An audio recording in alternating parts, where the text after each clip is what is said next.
Good afternoon, everybody. Welcome to another Resolve It in 30, where you bring the questions and we bring the answers. Today, we're going to be talking about preparing for your year-end taxes. And in the year 2020, there's going to be a lot of preparation that is going to be needed when you go to file in the year 2021. So again, we're talking about preparing for your year-end taxes for the year 2020.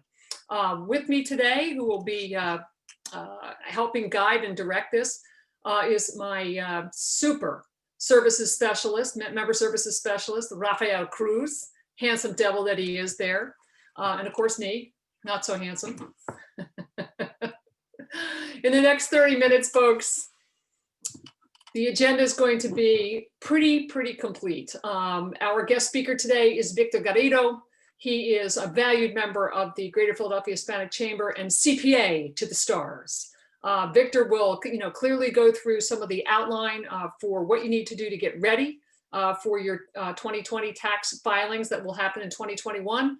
Please feel free to use the chat box and have any questions that you have. And also, because we've got a small group of people today, questions as you would like. This is being recorded, so it will be up on our website in our technical assistance area for anybody that would like to utilize it in the future.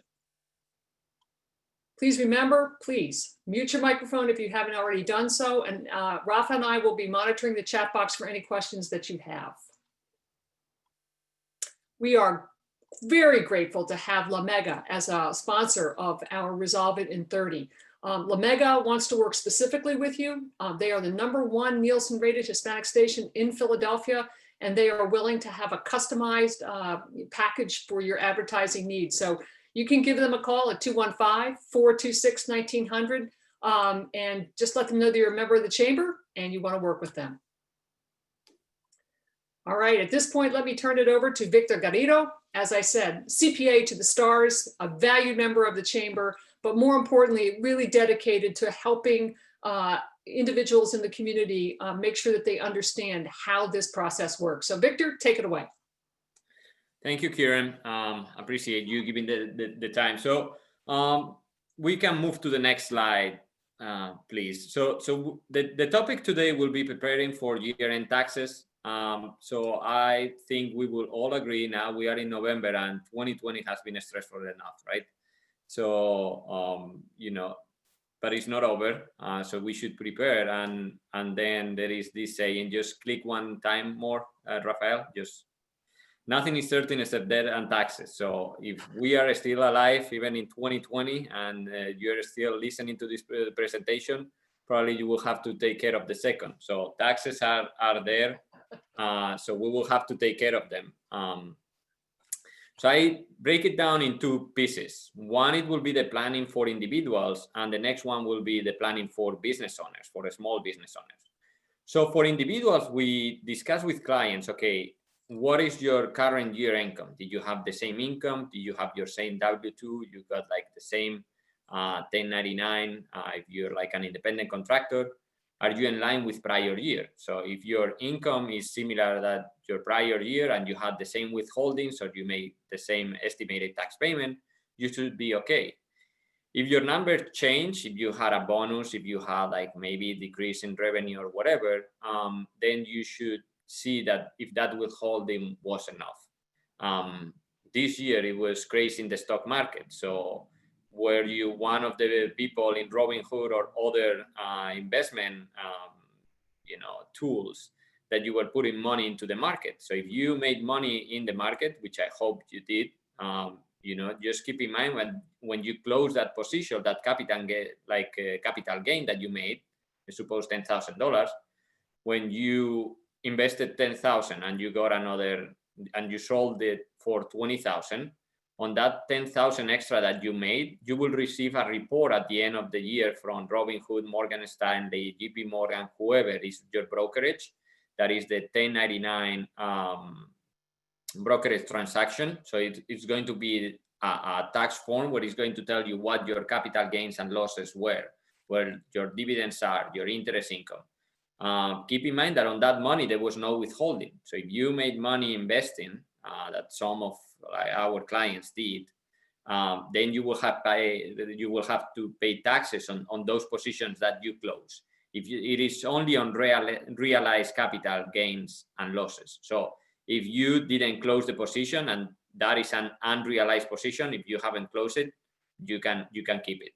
So just playing a little with, like, before the year end, if you have a big realized gain and then you could have unrealized losses to offset that realized gain, you can close those positions. I mean, it's up to you. There's wash, for tax purposes, you cannot close a position and in 30 days take the loss and then reopen the position. So there's like wash sales for taxes and investments, but it's something to keep in mind, just because there's no withholding on those investments. And any unusual transaction, if you sold your house, if you sold a rental property, you sold something and you made money out of it, how is going to impact your taxes? Should you put money aside? So that is extremely important for individuals. And if you got an unpleasant surprise last year because you had to pay a lot of money in taxes because your withholdings were not accurate or your estimated tax payments, probably it will happen again this year, unless some of the factors are different. So the second point I mentioned already 2-3 times, the withholding and estimated tax payment. That is money that the government and tax authorities like PA or Philadelphia, they have already on your pocket. They pull it out every single time from your W-2 every time that you get paid. So it's just money that you put aside.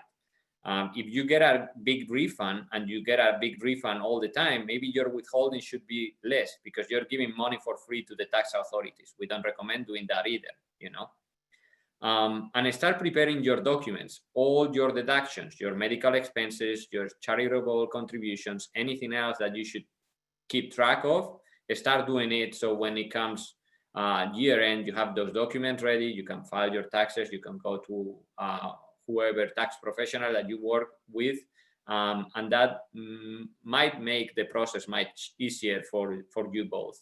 And then last part, I think you should consider the retirement. If you have a 401k or if you don't have it, like use an IRA. A lot of our clients, especially in the Hispanic community, so many times they are not aware of those deductions. So I could be putting money for my retirement and not paying taxes on part of that money because it's a deduction.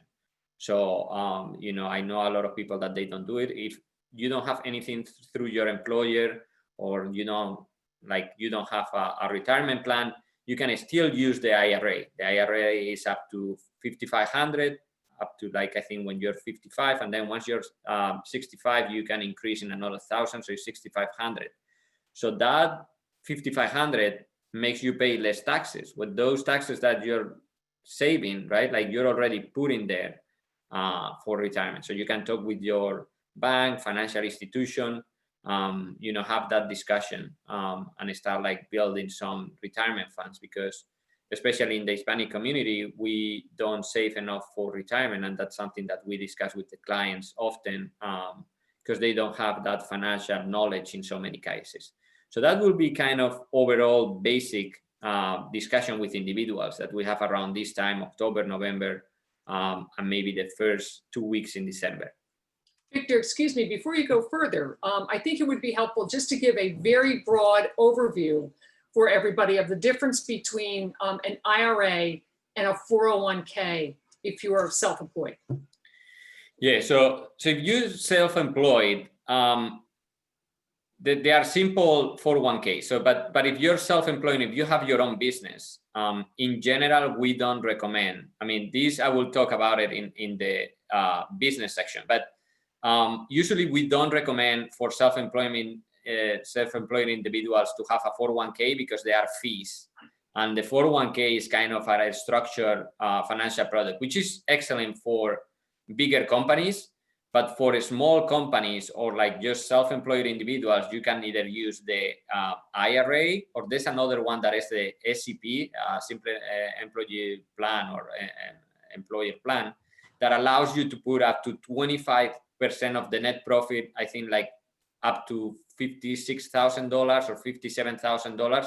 So that's a much better way to put money for retirement than not a 401k because you have fees. Right. So IRA is excellent for anyone. If your employer doesn't have a 401k for you, you can always put it there. And if you are a small business, there are other options, and you should discuss, because these options change over time. And I will cover it in my next slide. So, but it's a great question, Kieran. Thank you. So I think we will see here for small businesses. First of all, you will be surprised how many legal structures are run from a tax point of view. There are LLCs, S corporations, partnerships, C corporations. In the Hispanic community, a lot of times we find C corporations. C corporations are the ones for Nike, Salesforce, Microsoft. There's not real reason, with a couple of exceptions, why anyone should be on a C corporation. C corporation are subject to double taxation. LLC is probably the best one. And once you have employees, S corporation. So things change, and so many times when we review, we get new clients. Probably you're not in the right legal structure, and we have time. You could apply for an S corporation sometimes, especially after Biden won, right? So there are additional benefits. Because probably the Medicare and Social Security will be increased. So S corporation might be a good option, and you can apply to the IRS and like PA or New Jersey or whoever the tax authorities to make it retroactive to 1/1/2020. So you can apply retroactively. It's just that IRS they should approve before you're filing taxes and everything. So that's one extremely important that people don't realize, and they're like missing a big piece there and paying taxes that they shouldn't. The second one is your books and records should be in order. If you are a successful business owner, you need to know your numbers in case like there are changes. You take decisions. If you take decisions once a year when they prepare your taxes, then I don't think you know your business as you should. So stay current with your business number. Just prepare the numbers up to October, for example. We are recording this presentation in November, so just try to close as your books as the last month that you can, and then review the items. So let's suppose marketing is deductible at 100%. So whatever expense you have in marketing is deductible at 100%. But meals and entertainment is only deductible at 50%, or like this amortization, depreciation. So you can play around. I just bought an SUV. I wanted an SUV for the last 4 years. I never bought it, and I finally bought it. And I'm going to use that SUV to reduce my taxes, because I can completely depreciate that SUV. So I got it yesterday. I'm really excited about it. And it took only 4 years just to get my car, but it is what it is. So you can play around, and the cost of that SUV to me is going to be a really small cost, because I'm able to deduct a lot of it out of my taxes. Okay, so that is extremely important. You might have to make an investment, or equipment or things like that before the year end. You will deduct a significant portion from taxes. And then there are a couple of special items on 2020.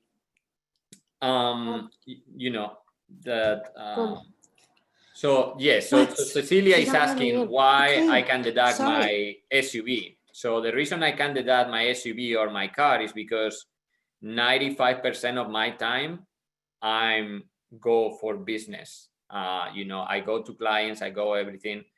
With COVID, I don't use it. We haven't used it. If I use it on the weekends, that 5% or 10% of the time, I will have to, if the cost of the car was, let's suppose, 30,000, I can deduct, let's suppose, 25,000. That other part it will not. But if I use something, if you have a car, especially for business or something like that, and you use all the time for business, you can deduct anything that is ordinary and needed for the business. So the two special items for 2020 is PPP. Be extremely careful because it's not income. The PPP funds that you receive for your business, if you got it, is not income. Right now, the IRS position is that the expenses are not deductible. So it's that you cannot remove the expenses, but it is an extremely controversial item because the legislators in Congress, they want that money to be able to cover expenses at being deductible. Otherwise, you're paying taxes on that PPP money. But the IRS with the notice 2032, they say no. So right now there are a lot of lawyers fighting for it. And I will say check with your tax professional, because they could be some of us that might think that you should still deduct the expenses against the IRS guidance, because the legislators said that you shouldn't. It depends on the amount also, right? Like if you go $2 million, probably I will keep it as expenses not deductible, right? Because you can get in trouble big time. But if you have a small amount, I'm not sure, if the IRS will really care or will fight with you. I think it's on a case-by-case basis, and you have to be aware that it's a controversial item, so you could get in trouble. So it's up to each client's risk aversion. So I will say check with your tax professional and document it why you're taking one position or another. So that will be my advice, but just keep in mind that it's controversial. And then also for 2020, right, the SBA loan that a lot of business owners and clients received is a liability, it's not income. And that SBA loan that people receive will be paid. So right now they are not interest, but the interest is an expense. The payment of the principal is not an expense. It's a reduction of the liability. So keep in mind that we have seen already SBA reflected as incomes, doing like and that's not the case. I don't want you paying taxes on things that they are not income to your business, right? So. And then to finalize, I will say you should forecast where am I going to end in December? Should I defer some income? Should I anticipate expenses? Should I make any significant investment? Equipment vehicle, there's the section 179. If it's a normal car, it's up to 16,000 that you can depreciate. If it's an SUV more than, I think, 6,000 pounds, then you can potentially depreciate like the full value in the year if you bought it or you finance. If you lease, you can only deduct as an expense the lease. So there are different things to play around. If I'm going to pay taxes and I need to buy equipment, and I buy equipment before the end of the year and it's delivered before the end of the year, then suddenly I don't have to pay taxes, because maybe like that net income that I had, I paid it on the equipment and it's helping me to get more sales. So that's something that we discuss with our clients, like big and small. You should keep in mind this consideration. Do you need it? Don't spend money that you don't need to spend on a stupid thing that is not going to help your business, right? If you don't need it, you don't need a fancier car if your car, it works perfectly. Okay, so just keep in mind, that the business should continue generating money.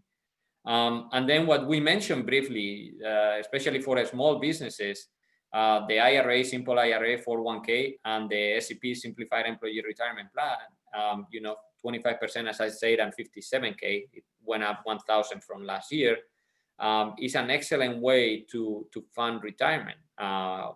You don't need a 401k. They try to offer you, especially payroll companies, 401ks, because they get fees, because they get like whatever, it's more complex. So but sometimes, like if you're a small business, you don't need it. And at retirement, it will be an expense at the company level, and you will be putting money away. So, if it's SCP and then IRA, so there are some consideration for pass-through entities. Have you made estimated tax payment? If you're a business owner, you're probably making estimated tax payment. If you're an S corporation, sometimes you pay through your salary, which is really, really excellent, because you don't have to be sending the checks. Avoid interest and penalties. So many times you don't do it during the year, and then you have hundreds of dollars or thousands of dollars in interest and penalties. So, you should have done one in September. You still can do another one in January, but they should be done through the year. There's 4 times where you're required to submit estimated tax payments. Otherwise, they start calculating, interest. So that is extremely important, just to keep some money and start like forecasting and knowing how much your tax bill will be. So you put like money aside. And then because Biden won, potentially the 199A deduction, that is another 20% additional deduction for business owners subject to some limitations, probably will be the last year. So take advantage of it. 20% is a big number for any business. So, it's still available. Biden mentioned that he will eliminate that 199 deduction. So he will probably do. So, take advantage as much as you can. And that's kind of all for a small business. You just know the number, forecast, and have a conversation with a tax professional that will raise all these issues and more. This is just like some of the items that we should consider. Victor, I have a couple of questions Okay. before we get to the upcoming events, which everybody can see there. You just talked about the 199 aid deduction, and with the impending change of administrations, the effect that that's going to have on people. Could you just for about 30 seconds or so, just expand on the 199 deduction so that people understand what that is, Yes, and the impact of the change of administration from a planning purpose perspective for them moving forward? Yeah, so I mean, we had a few trainings as CPA and enroll agent. We went through whatever Trump administration wanted from a fiscal policy and what Biden wanted before the elections. We don't know what is going to happen, but Trump passed 2 years ago the Tax Cut Jobs Act, right? Like that it was reducing 20% for corporations. And that 20% reduction on corporation, that it was C corporation, it made it available to small businesses, LLCs, S corporation, through this 199A deduction. So he said, okay, I'm doing that for the big guys. I want the small guys also to benefit. So he created this 199A deduction because the tax bracket, like the tax bracket for corporations, went down 20%. So that is what happened. And then the 199A is extremely complex. It depends based on your industry. If you're like a professional, you have certain income limitations. If you're outside that professional group, you don't have those limitations. But Biden didn't want that because he mentioned that benefited to high income individuals. Personally, from a fiscal point of view, I disagree because also help small businesses. So I hope it will not remove that for small businesses. Or there was an income limitation. So if you made more than 300,000, you could not use the 199A. Or like it started at 300 and it was phased out at 400 something. So I don't know what he's going to do. I hope he will keep the protection for small businesses, the deduction, especially how the economy is going. Maybe he will remove for like larger corporations, because even if they have a reduction of 20%, Amazon, Google, so on, their effective tax rate is below 1%. Okay, they don't pay taxes. So it's just not affecting. But I think it will be something positive. I'm not sure if Biden will do it, and with the shape of the economy right now, he will do it. But he said he didn't like that change that Trump did. And from a government point of view, they might need the money too. So I can see both points. From a small business point of view, it was positive because it allowed more money in your pocket. But I understand from a government point of view, maybe it doesn't give you funds to do all the projects that you want to do. So. Okay. Let me ask you one more question, and then we'll see if anybody in the audience, Sylvia or Cecilia, have a question. And that is, and I'm not putting any on the spot here, Victor, it's just a broad question. If you could look into your crystal ball, there you go, you're smiling on that one. Yeah. Look into your crystal ball, with this change of administrations, is there a piece or two of advice that you would give the small business owner right about now relative to planning for the future? I believe, like at the beginning, they are not going to make any substantial changes from a fiscal policy point of view. They plan on increase the Social Security which is limited to $132,000. So considering the S corporation will be even more relevant if like for certain business owners. I'm sure there will be other funding, other PPP, other SBA, similar programs. The Democrats wanted to put even more funding on the table. I think they talk about 8 trillion, while the Republicans, they were saying 3 trillion because they already put on the economy. So I think there's going to be more help available. But as of right now, it's extremely difficult for me to say, what they are going to say. I think they will change for sure the Social Security and Medicare threshold just to fund better, like some of the stuff that they want to do. And maybe they will increase taxes for a small business owner and like businesses in general. I'm not sure if they will do it with like the current economy, but it will be, unfortunately, I'm not sure. The crystal ball, it doesn't work anymore because we are in COVID-19. No one expected, and to be honest, like some of the proposals that they had, I think we are not there. I mean, from a Main Street perspective, we are not there. Wall Street is already there. They exited, but I think Main Street, we are not there. So I will be extremely careful, because otherwise some of our friends, family, clients, and people that we know, they will have to close shop. So yeah. Well, Victor, let me go to the next slide and touch base relative to some of the upcoming events that we have. On Monday, Tuesday, and Wednesday of next week, November 16th through 18th, we have our Young Professional Network Professional Development Conference. We would encourage everybody who has not had an opportunity to register to please register and to spread the word on that. It is open to everybody. So we hope to have, we have right now about 120 or 125 registered. It's going to be a great several day event. And there's a lot that can come out of it from a development as well as professional employment perspective. Also, I want everybody to know that if you thought this was good, wait till next Wednesday, okay? Or I'm sorry, next Thursday.